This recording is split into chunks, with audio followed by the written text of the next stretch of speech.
از دل جان حمایت میکنیم.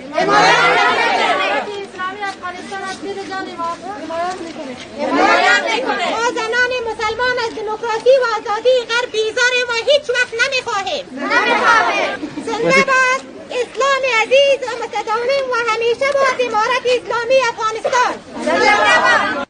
شمار زیادی از زنان در شهر قلعه‌نو مرکز بادغیس در حمایت از امارت اسلامی افغانستان دست به راهپیمایی زدند.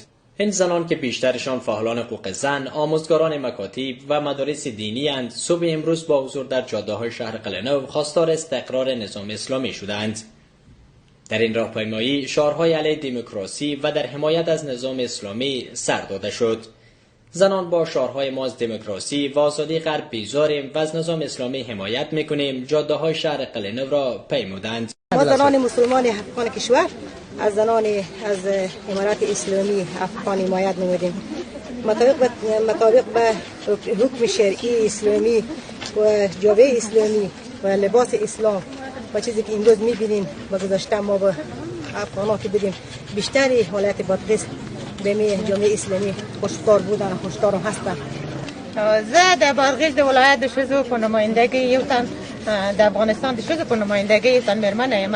زه د اسلامي امارت له پالیسۍ څخه او د دې څخه چې اسلامي امارت زموږ ګران هېواد فتح کړ او د امریکایانو د تسلطې څخه ووتو د زړه له کومې حمایت کوم او د افغانستان ټولو فتمنو خلکو ته د زړه له کومې مبارکي وایم.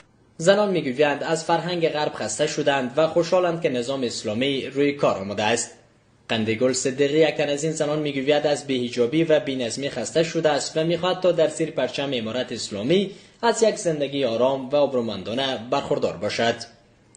بانو صدیقی تصریح کرد که وی از تمامی پالیسی‌های نظام امارت اسلامی حمایت میکند.